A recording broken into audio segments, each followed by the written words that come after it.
Let's turn now to the climate crisis, a crucial foreign policy test for President Biden. The United States hosted a virtual global summit this week coinciding with Earth Day. Biden laid out an ambitious goal for the United States and urged quick action. The United States sets out on the road to cut greenhouse gases in half by the end of this decade. The signs are unmistakable. The science is undeniable. But the cost of inaction keeps mounting. The United States isn't waiting. We are resolving to take action. But the United States can't go it alone and will need to convince other countries, including adversaries like China and Russia, to also tackle climate change.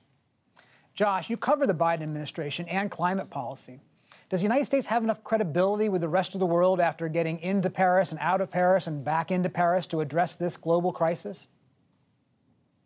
Well, there's no doubt that there is a global sigh of relief that the U.S., at least rhetorically, is back in the game. Everyone would rather have the U.S. back in the Paris Climate Agreement with a president who acknowledges that climate change is real and that serious action needs to be taken. That said, there is a real credibility gap that you've put your finger on, Peter, and part of it is the way that countries have seen this policy ping-pong back and forth as the administration has changed hands. They get our political system as well as we do. They understand that if something is not codified in law, that it's fairly easily done when the White House, undone when the White House changes hands. And so that's why they are really looking to see whether the Biden administration is going to be able to back up these pledges that they have made with concrete action, including stuff that can actually pass Congress. That's still a very steep climb for the Biden administration. And one reason that we're seeing a lot of foreign diplomats, including adversaries like China, raise a lot of skepticism about how seriously the U.S. is actually taking this.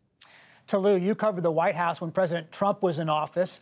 What does this summit this week tell us about how Biden is going to interact with the international community, and what difference will it make? And as Josh says, what's the reaction from other leaders around the world to his leadership?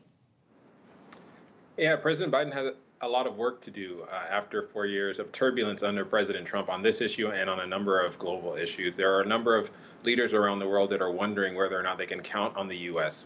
We have seen our politics and our political leadership change drastically from the Trump administration to the Biden administration.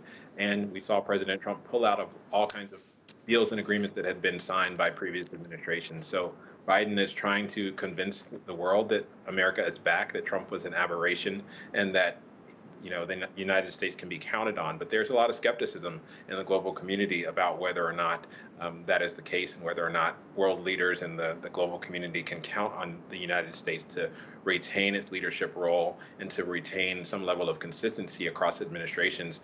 Even as Biden is pressing for very drastic reductions in carbon emissions, there's a lot of skepticism in the global community that the next president may not stand by those commitments and they may not stand the test of time. So Biden has a lot of work to do, and he's facing a skeptical crowd on the global stage, but it is his very important task and very important responsibility to carry out the role that he says he's going to play, which is being the global leader that brings America back to the world stage. It just remains to be seen whether or not he can be successful in doing that.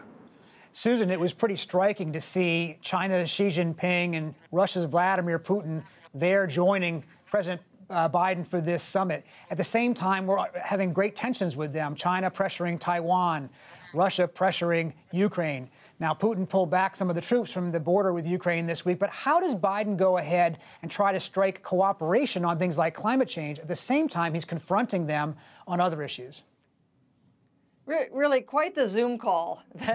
It was really quite remarkable. We shouldn't maybe lose sight of that. The Zoom call was a very visual demonstration of the reality that no nation, not even the United States, can deal with climate change by itself. It's really got to be global. You can't leave people out. And that's why you saw this effort to engage with adversaries like Russia and China. And I think your question, can we cooperate with them on the issue of climate while confronting them on territorial ambitions and on human rights and on interference in our elections? Can we do that at the same time? I don't think we know. I think that President Biden would say we don't have a choice, that it is our only option.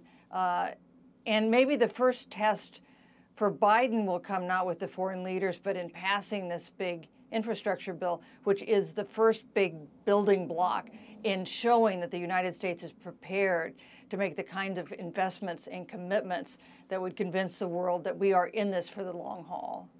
Pierre, you know, President Trump, of course, thought that climate change was mainly an effort to restrict business, and he rolled back a lot of regulations in order to pump the economy.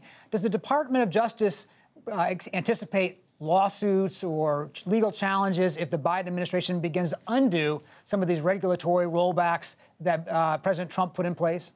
Peter, another example that elections have consequences.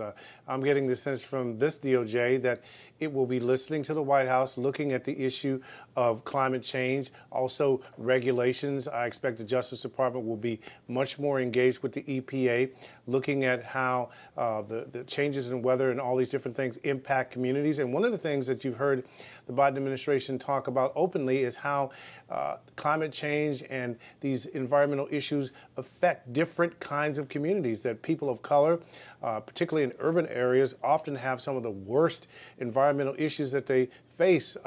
Everyone remembers the situation in Flint.